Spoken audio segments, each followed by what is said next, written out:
शर्मा, और ये नाम मेरे दादाजी ने रखा था। मम्मी पापा ने नाम मेरा सोनल रखा था, और मेरे दादाजी बोले कि नहीं, मैं अपनी पोती का नाम सुदेश रखूंगा।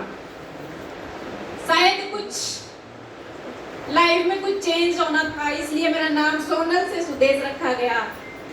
क्योंकि जब राकेश सर शादी के लिए तैयार हुए तो वो अपने अपलाइन को बिल्कुल कॉपी करते थे,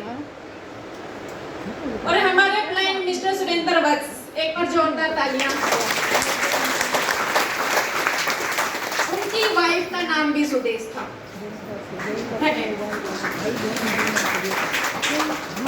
तो राकेश सर कहते थे कि जैसे जैसे मेरे अपलाइन करेंगे वैसे वैसे मैं करूंगा। तो राकेश सर के लिए कई सारे रिश्ते आए, लेकिन सुदेश नाम की कोई लड़की नहीं मिल रही थी, क्योंकि उन्होंने अपने अपलाइन को कॉपी करना था। तो बोल के मेरे पापा जब राकेश सर को देखने आए तो राकेश सर ने एक ही चीज पूछी थी, लड़की का नाम क्या है? मेरे पापा ने बोला कि लड़की का नाम सुदेश है, तो राकेश सर ने बोला कि रिश्ता फाइनल। नाम सुदेश शर्मा, और एक बिजनेस क्लास फैमिली से बिलोंग करती हूँ। एक अच्छा खासा बिजनेस है पापा का, था, अभी नहीं है। फ्रूट सप्लायर थे मेरे पापा। फ्रूट सप्लायर सब समझते हैं? Yes yes. फ्रूट सप्लायर में थोड़ा सा बता देती हूँ। वो होते हैं जिन्होंने बहुत सारे बगीचे खरीदे होते हैं, जैसे आम के बगीचे, संतरे के बगीचे, केले के बगीचे, और वहां से माल टूट टूट के अलग अलग मंडियों में आता है। तो ऐसा कुछ मेरा पापा का बिजनेस था, पर वो बिजनेस बड़ा टेंशन वाला बिजनेस था। जब देखो मेरे घर में थोड़ा टेंशन का माहौल रहता था, क्योंकि फ्रूट सप्लायर जो होते हैं उनको टेंशन क्यों होती है? क्योंकि जब बारिश आती है तो टेंशन, तूफान आता है तो टेंशन, हड़ताल होती है तो टेंशन, क्योंकि उनका माल सही टाइम पे मंडियों में नहीं पहुंच पाता। खूब टेंशन रहती थी। और मेरे पापा थे जो हरियाणा में, आप समझते होंगे, थोड़े खतरनाक वाले पापा थे। आपने उसकी कहावत सुनी होगी कि हरियाणा के लोग थोड़े खतरनाक वाले पापा होते हैं।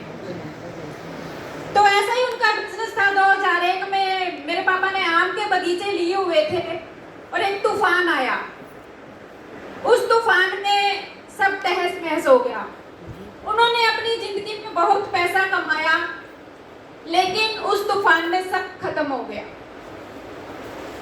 इतना बड़ा नुकसान हुआ उस तूफान में कि जितने आम के बगीचे थे वो सारे नीचे गिर गए।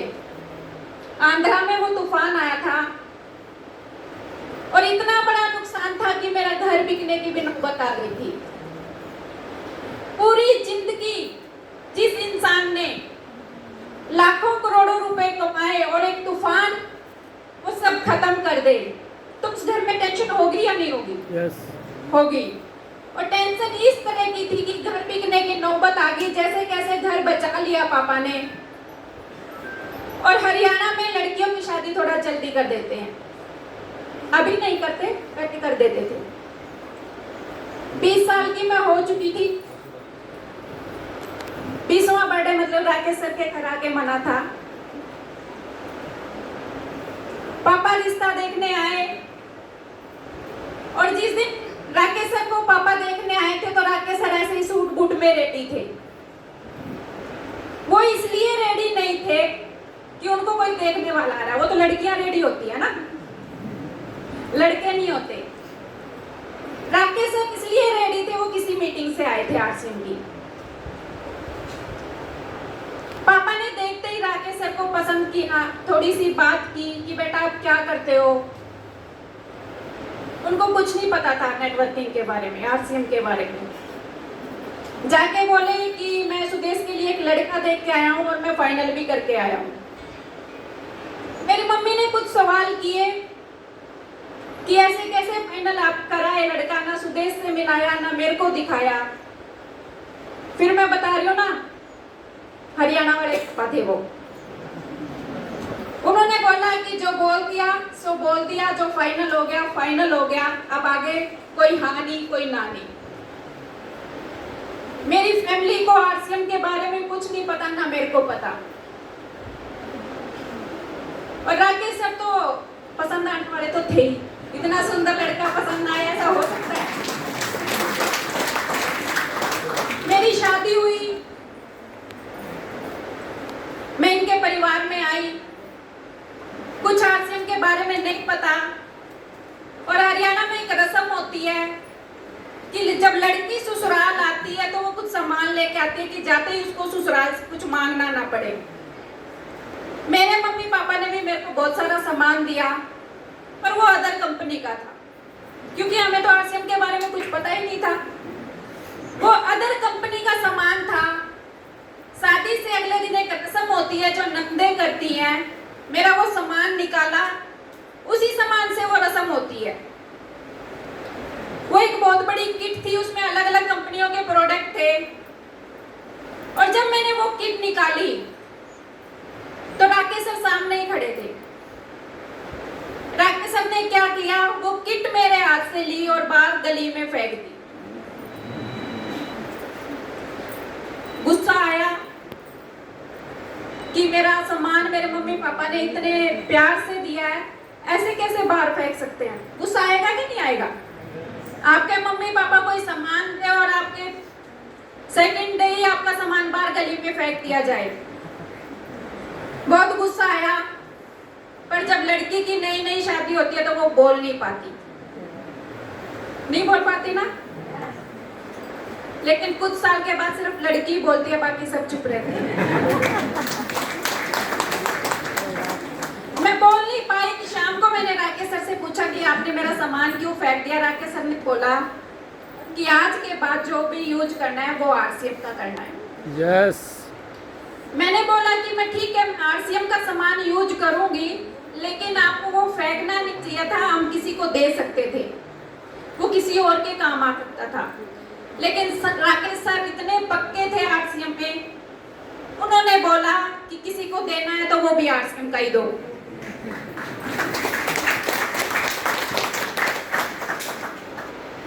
मैंने कुछ दिन आरसीएम का शैम्पू यूज किया।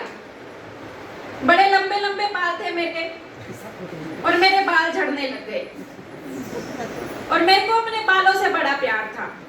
मैं बचपन से एक शैम्पू यूज कर रही थी और राकेश सर ने बोला कि अब आरसीएम का शैम्पू यूज करना है।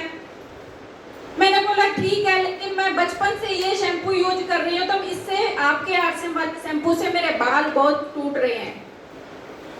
तो राकेश सर ने बोला कि शैम्पू तो यही यूज करना पड़ेगा, चाहे गंजी हो जाए हो।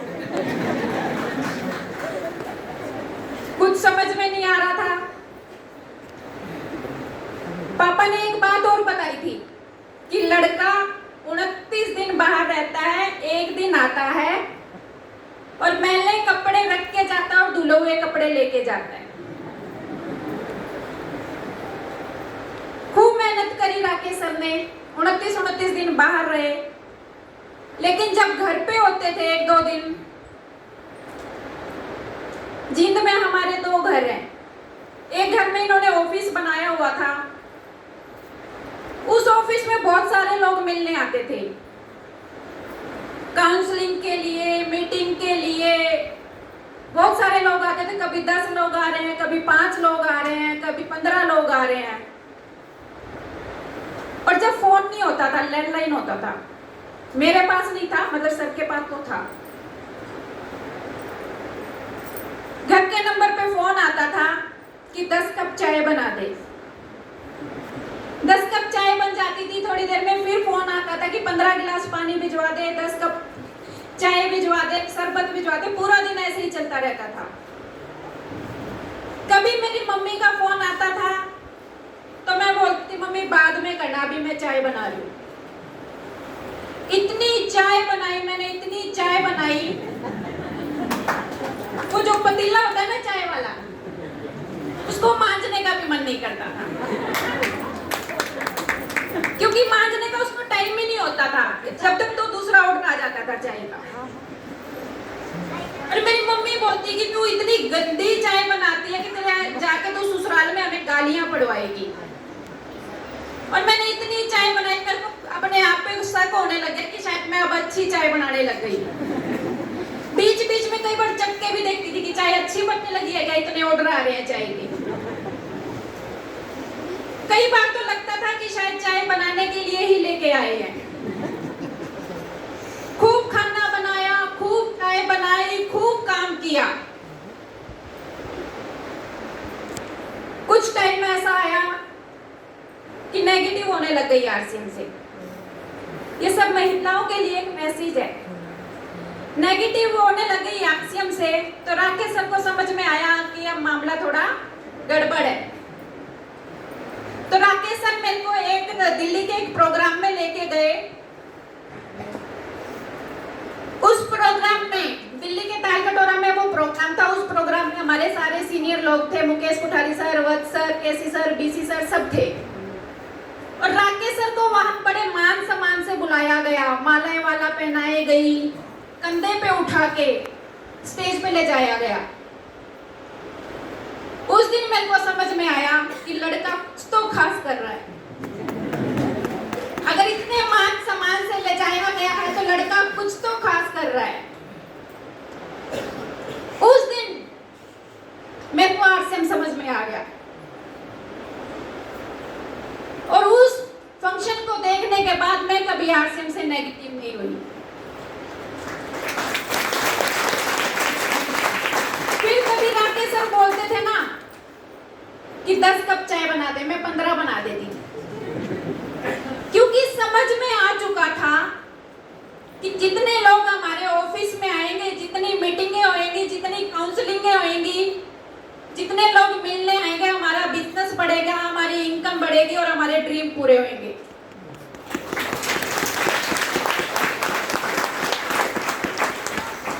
खूब मेहनत की राकेश सर ने। 5 साल मैंने देखा है उनको। जबकि मेरी शादी हुई तो वो 1 लाख से ऊपर कमाते थे। फिर भी शुरू में कोई नौकर नहीं रखा इन्होंने घर में, क्योंकि जब शुरू में पैसा आता है तो सब बचाते हैं, खर्च कम करते हैं।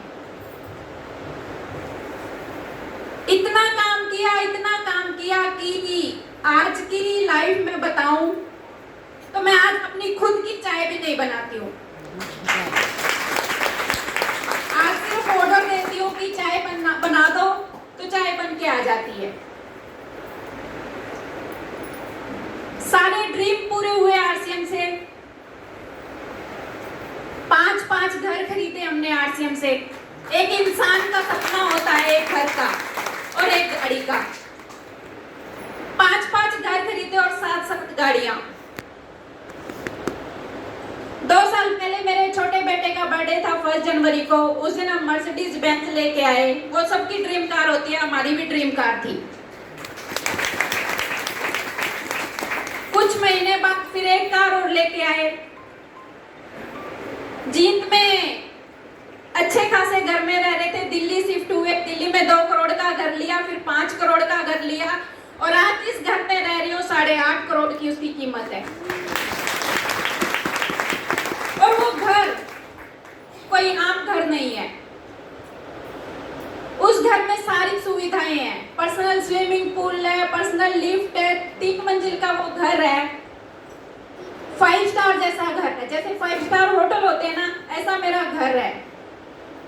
और ये कहां से मिला? आरसीएम से। आरसीएम में 5 साल मेहनत की और सारे ड्रीम पूरे हुए। उसके बाद एक और घर खरीदा। मतलब हमें घर का शौक है कि घर पे घर खरीदते जा रहे हैं। घर का मेरे को, राकेश सर को बहुत शौक है। आरसीएम में भी सब बोलते हैं कि राकेश सर को घर का बहुत शौक है। तो हमारे सुरेंद्र वत्स सर बोलते हैं कि राकेश के घर की टिकट लगनी चाहिए अगर उसका घर देखना है, तो इतना सुंदर घर बनाता है वो। खूब मेहनत करने के बाद, 5 साल की मेहनत के बाद आज सारे ड्रीम पूरे हुए। बहुत अच्छे स्कूल में बच्चे पढ़े हैं। बड़े वाला बेटा कॉलेज में हो गया, छोटे वाला बहुत अच्छे स्कूल में पढ़ रहा है। शायद आरसीएम हमारी लाइफ में नहीं होता तो आज हम भी कुछ खास नहीं कर पाते, एक आम सी जिंदगी जी रहे होते। इतना ही कहना चाहूंगी कि 3 से 5 साल इस बिजनेस में अपना गुर्दा फेफड़ा सब कुछ लगा दीजिए। जैसे जैसे आपके अपलाइन बोलते जाएं वैसे वैसे करते जाएं। जब हमारे ड्रीम पूरे होंगे तो आपके क्यों नहीं होंगे? हम कोई आपसे अलग नहीं है। हमारी भी एक सिंपल सी लाइफ थी, लेकिन आरसीएम ने आज खास बना दी। रिम्पी भट्ट, सुषमा जी, बहुत सारी महिलाएं उत्तराखंड से इतना बड़ा बड़ा काम कर सकती हैं, तो बाकी महिलाएं क्यों नहीं कर सकती? और अभी तो उत्तराखंड तो सिर्फ महिलाओं के लिए ही जाना जा रहा है, जेंट्स तो पता नहीं क्या कर रहे हैं। जब भी उत्तराखंड की बात आती है तो महिलाएं आगे आती हैं, और मैं चाहती हूँ कि हर महिला बहुत बड़ा काम कर सकती है। इतने अच्छे हमारे प्रोडक्ट हैं, सिर्फ आपके सपने होने चाहिए। जिसके अंदर सपने नहीं होते ना, उनके कभी ड्रीम पूरे नहीं होते। आपके अंदर सपने होने चाहिए। आप चाहे हस्बैंड कर रहा है चाहे वाइफ कर रही है, दोनों को मिलके ये काम करना चाहिए। आपके एरिया में जो भी मीटिंग है आप नहीं छोड़नी चाहिए। इतने सारे कोर लीडर आते हैं, पता नहीं किसकी बात आपको समझ में आ जाए और आप कुछ दुनिया से अलग कर जाए। जूम पे आपको जरूर जुड़ना चाहिए। देखिए 5 साल में अगर आपकी लाइफ चेंज हो सकती है तो वो काम जरूर करना चाहिए। सिक्योरिटी मिलती है इस बिजनेस में। कैसी सिक्योरिटी? आज मेरे घर में 2 पिन है, एक सफायर की और एक स्टार रूबी की। मेरे को अपने बच्चों की टेंशन है क्या कि वो क्या बनेंगे बड़े होके? नहीं, मेरे को पता है कि मेरे दोनों बच्चे, एक सफायर है और एक स्टार रूबी, लाखों रुपए की इनकम सेट है। उनके बारे में मेरे को सोचने की जरूरत नहीं है कि वो बड़े होके क्या बनेंगे, वो तो बन चुके हैं। एक स्टार रूबी बन चुका है, एक सफायर बन चुका है, और अभी हम कौन सा रुक गए? अभी तो उड़ान शुरू हुई है। बहुत कुछ काम करना है और अभी अपने लिए काम नहीं कर रहे। भगवान ने लगभग हमारे सारे ड्रीम पूरे कर दिए हैं आरसीएम से। अब सिर्फ अपने आरसीएम परिवार के लिए काम कर रहे हैं। ज्यादा नहीं बोलूंगी क्योंकि सर को भी बोलना है। अभी बनारस में पीछे एक फंक्शन था, मैं काफी टाइम लेके और पीछे से राकेश सर ने आके बोलना मेरे को पड़ा कि मेरा भी नंबर है। तो थैंक यू सो मच। देखिए जो मान सम्मान आरसीएम में मिलता है ना, वो कहीं नहीं मिलता। चाहे आप कितनी भी बड़ी पोस्ट पे हैं, कितने भी बड़े काम कर रहे हैं, लेकिन जो मान सम्मान आपको आरसीएम में मिलता है वो और कहीं नहीं मिलता। तो अपने ड्रीम पूरे कीजिए और 2, 3 से 5 साल इस बिजनेस में लगा दीजिए, आपके ड्रीम पूरे होंगे। जय आरसीएम।